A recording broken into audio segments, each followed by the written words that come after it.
Assalamu alaikum, which means peace be upon you. Welcome to our show today. I am your host, Amir Fahid Ali Mawakil, leader and founder of Masjid Ashura. All praises be to Almighty God. Masjid Ashura is located at 3095 Jonesboro Road, and we invite all to come to our Friday Jummah prayer service. Masjid Ashura is the first mosque, masjid, built up from the ground by indigenous African American Muslims here in the state of Georgia and the city of Atlanta.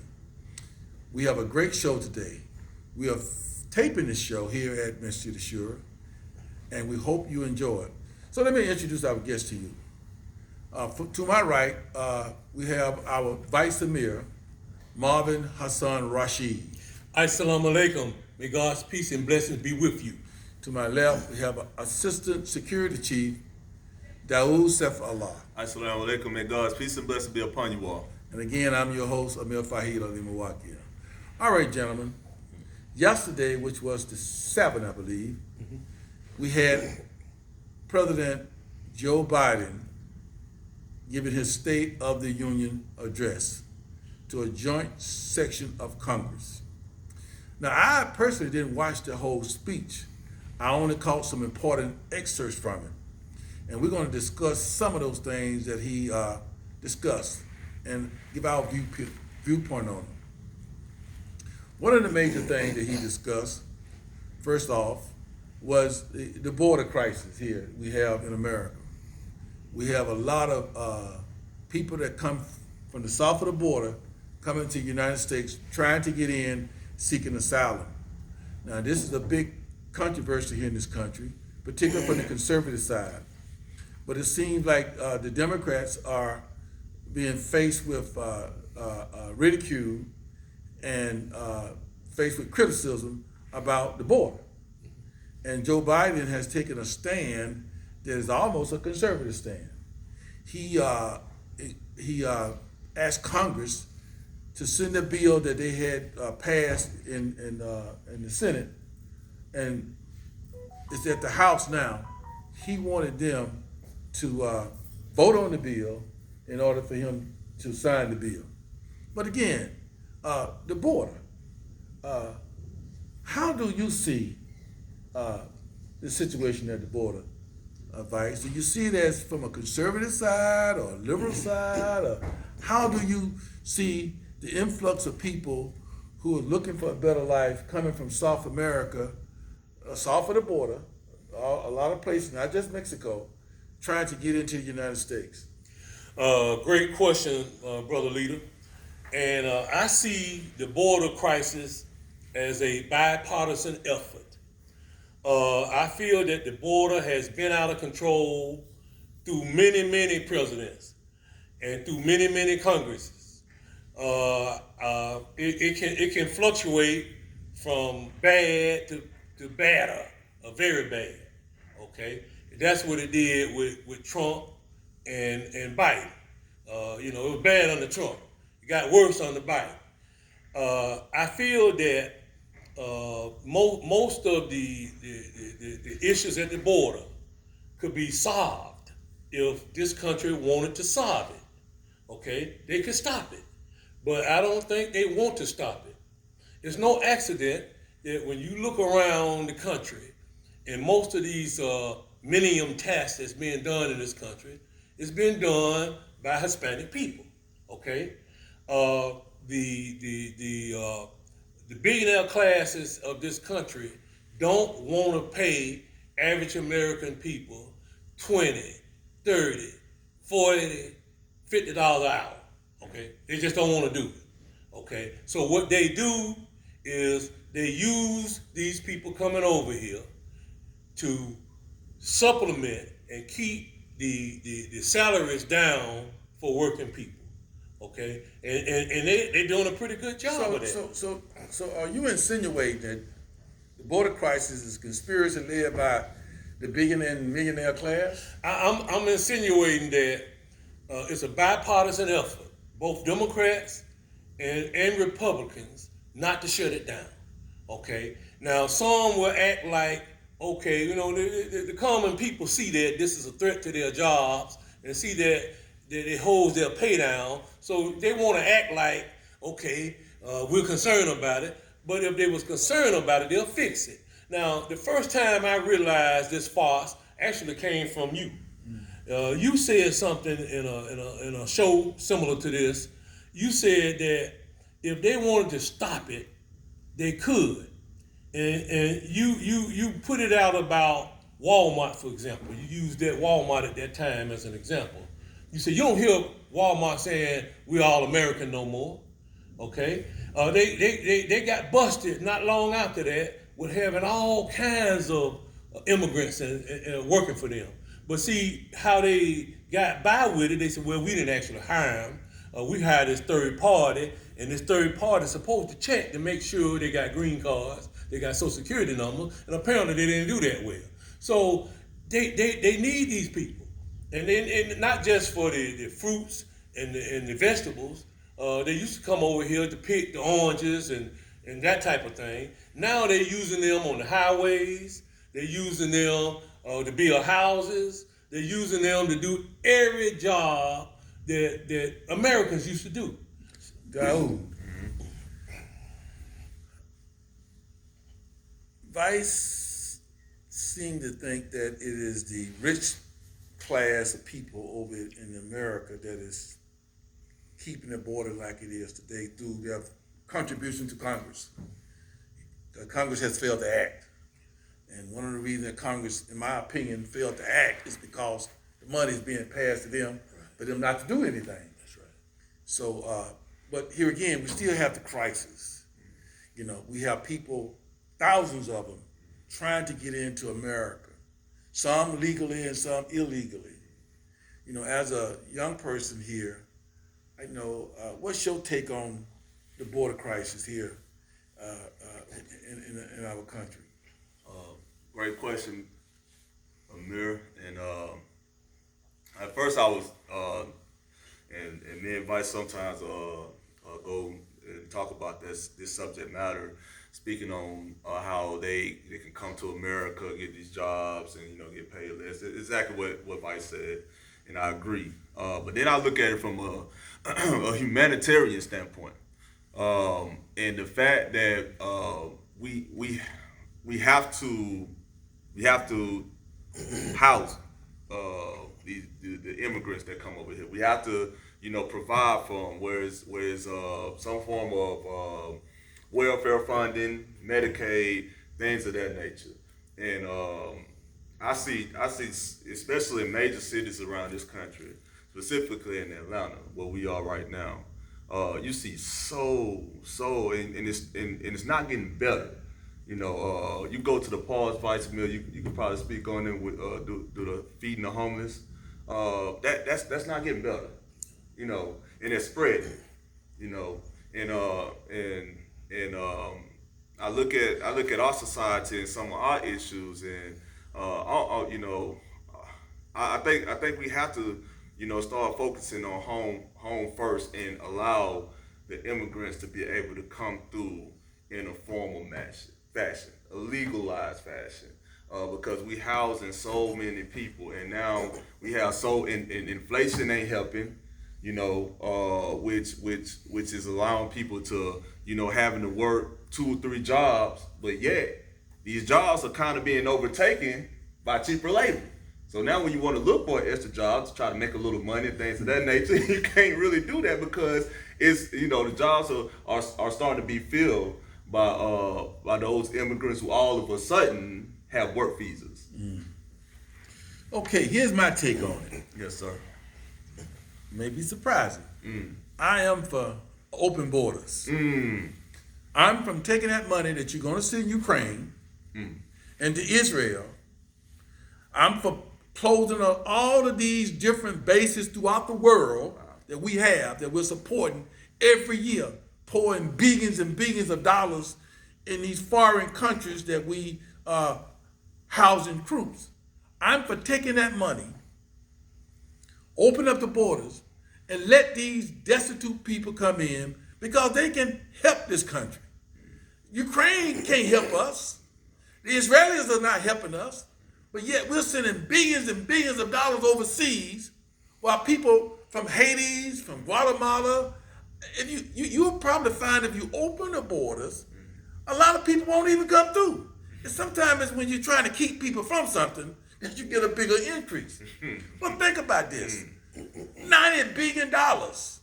You can house a lot of people for $90 billion. Yes, sir. And these people come in, a lot of them are doing the tasks that we have either failed to do or don't want to do anymore. That's right. You know, and I believe that will drive the prices down. You know, cheaper labor means cheaper product costs. Yeah, sure do. You're right, bro. Higher labor means you're gonna pay more for whatever the labor is producing. That's right. So we need to think about internal, trying to be so stiff and keep these people we know that we created some of these situations in these countries by buying all the dope.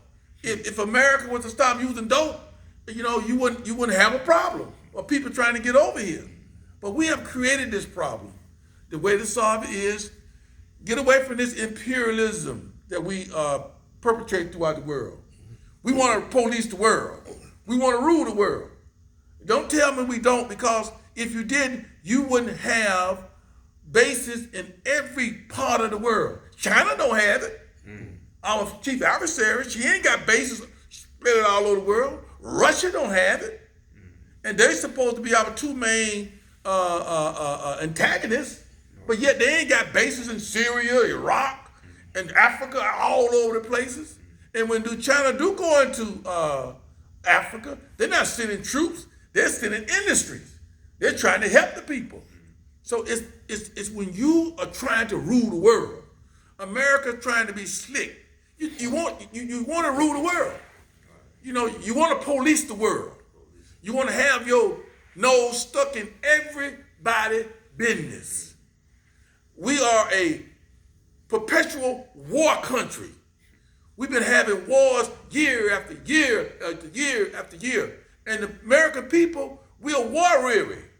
If it ain't one war, it's another one. And we're supporting, like the Israelis in Gaza. We're supporting genocide. We're sending bullets and bombs over there by the billions of dollars. Same way with Ukraine. All Putin was saying is that he don't want a country next to him all tied up in NATO. And let me speak about NATO while I'm on here. And I agree with Donald Trump on this. NATO, to me, is a racist organization. And I said racist organization because there's not a black or brown country in it. It is designed for Europeans, colonizers, to get together and to band together against the world. So I'm saying that, yeah, open them borders up. And then take all that money we've been giving for the last 10 years. And hell, $1 billion can go along with these people that when you come over here, they're not extravagant. You know, I'm quite sure they'll live in the project. We did. Think about the black folk lived in the project for all them years. I'm quite sure if y'all start building projects of public housing, they'll go in there and they can pay. It ain't like they come in free. You get housing, you charge a minimum fee. They will work. They don't come over here and be lazy. You know? So I'm just saying, open these borders up and stop being so xenophobia. You know, as Donald Trump said, they're poisoning the blood of America. American blood has been poisoned. It was poison on the tails of the tree when you took the land from the Native American. It was poison when you got the black people free labor for centuries.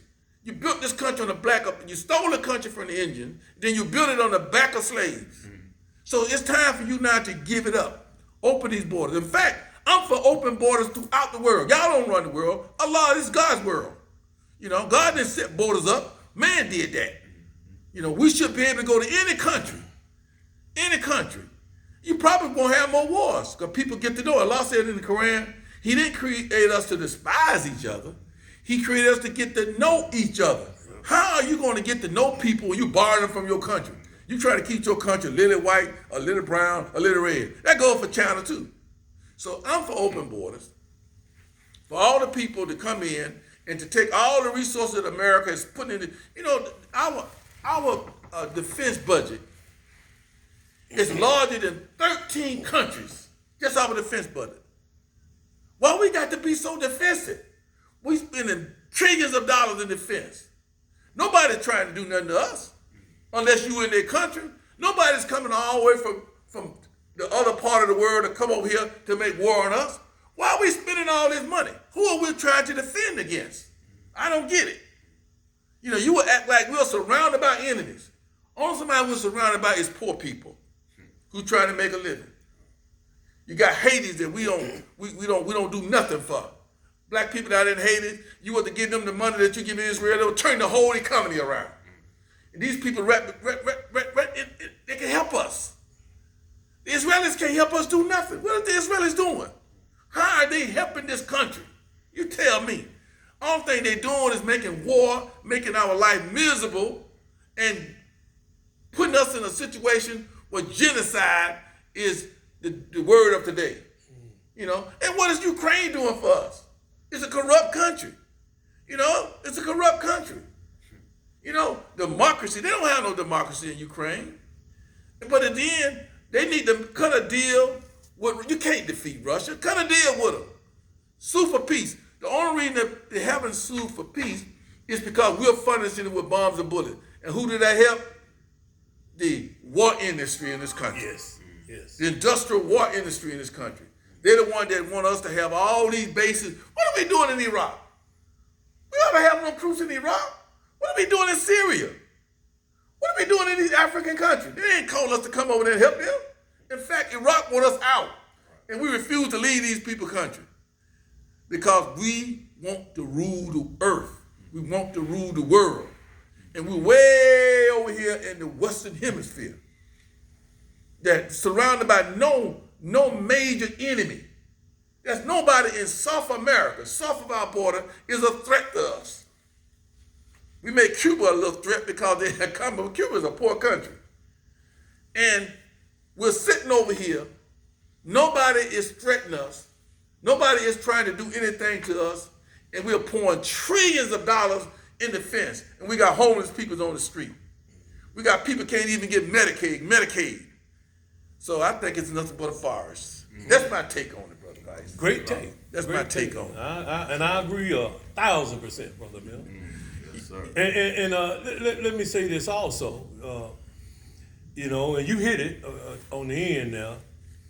You got 550,000 Georgians that don't have health insurance. Now that don't make no sense. You sending $80 billion to Ukraine. Don't make no sense. You know, it don't make no sense. And you tasked us, the AWOB committee, the Mills Women's Advisory Board, to feed the homeless for many years. And when you go out there, you don't realize that a big, rich city like Atlanta, how many homeless people's out there. You know, they're out there looking for clothes, looking for food. And you say to yourself, my God, this is the richest, and all them people can't be insane. They said, well, they got mental problems, most of them. If they needed help, they could get help in America. Well, if they could get help, they need to be helped. You know? So I agree, Brother Mill, and I think that Donald Trump got it right when it comes to NATO. You know, NATO is playing us, okay? And NATO is really an agreement between the war industry of America, the neocons and the people that make these bombs and things, and the Europeans. But he got it wrong when he tried to down the brown peoples and other peoples or minorities. Trying to play, they play us against each other. You know, that's the name of the game. They're using the border to play against us. And they don't want to open the borders because they fear that they will lose their power. They fear that they won't become the majority anymore. That's their biggest fear. Because when you do dirt to people, you feel that whenever they get in power, they're going to do the dirt to you. This is one of the great examples that Prophet Muhammad, may God peace and blessing be upon him, set for the world. He was mistreated in Mecca for years. He was warred on by the hypocrites and the disbelievers for years. They tried to kill him. They tried to destroy the community.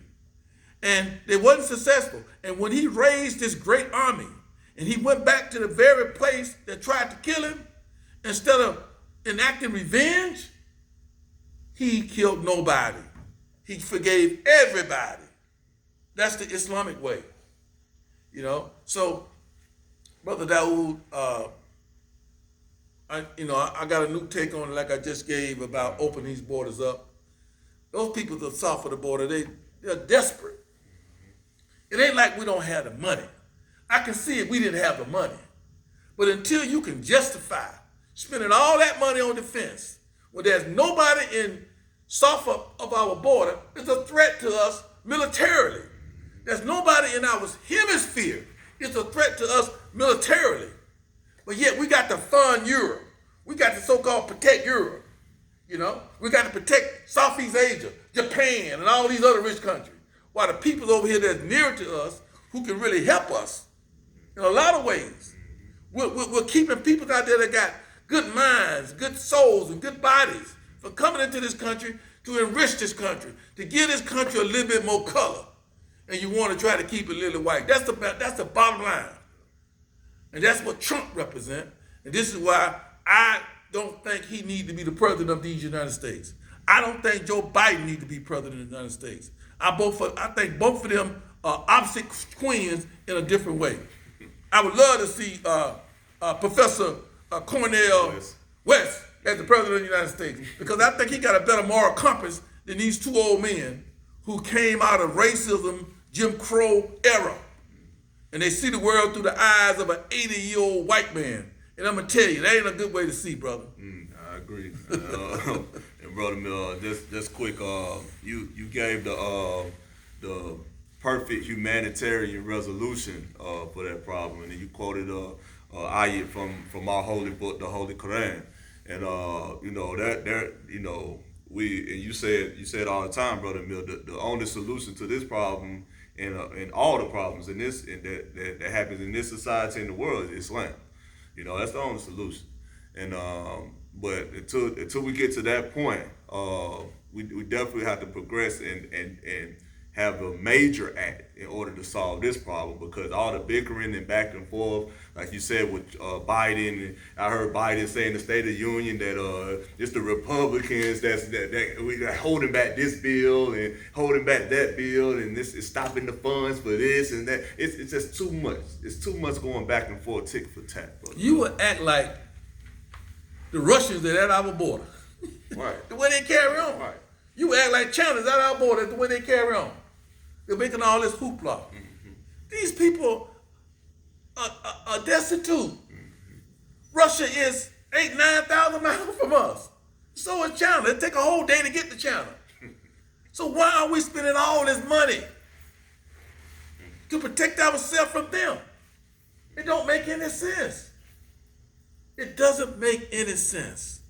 And why do we have almost 300 or 400 bases throughout the world? Who are we watching? Why are we watching? What are we scared? You must be doing something wrong if you feel you're so fearful of somebody trying to do something to you. What are you doing that you are so fearful that somebody is trying to do something from you and they are miles away from you? It's two things. You either want to control the world or control the people, or you're doing dirt to people. One of the two. So I'm for putting all our bases out of these countries.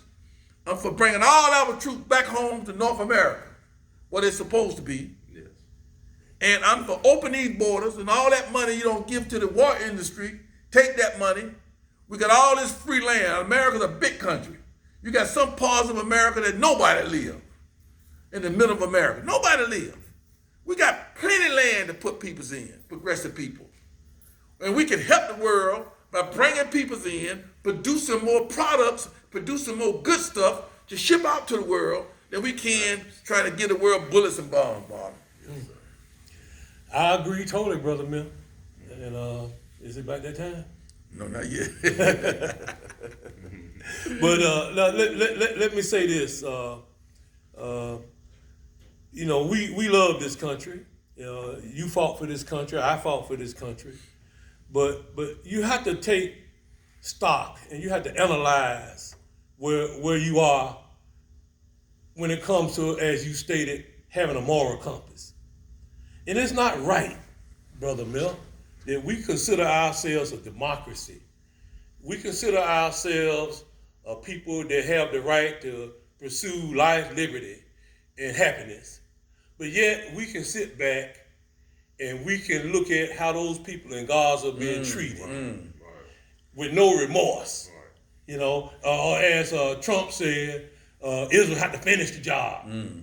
Finish the job. I guess they done killed 30-some thousand people. Finish the job means you got to kill 30-some more thousand, I guess. You know, look, at some point, right and wrong has to reconcile itself in this country. You know, you can't say politics is a means to everything. You know, that it's okay politically to just ramrod people. It's okay politically to just take people land. It's okay politically to just march those Indians 1,000 miles where half of them will die. But then you look, you turn around and you look back on it, and your descendants try to whitewash it. You know, just like we got a guy down here in Florida right now trying to whitewash slavery, trying to say that the slaves gained from that experience.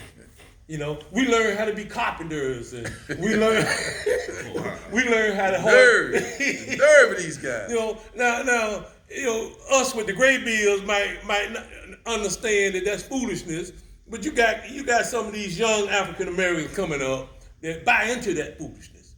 You know, what you think, Dawood? You're a young African American. I agree with you in the mirror. I grew up around my grandfather for years, and he always gave me reminders of what he went through, and even my father, during the time, of integration, what you all had to go through, to integrate with the Caucasian race. It was horrible, inhumane, like you said. And I won't forget, and I definitely remind my children, when they get the watered down version, then I give them the truth. Okay, in the immortal words of the lovely and beautiful songstress Frida Payne, bring the boys home. Bring the boys home. And with that, we hope you enjoyed our program. And as always, is our tradition here on this program, my program, is to have this brother, Vice Amir, to close us out.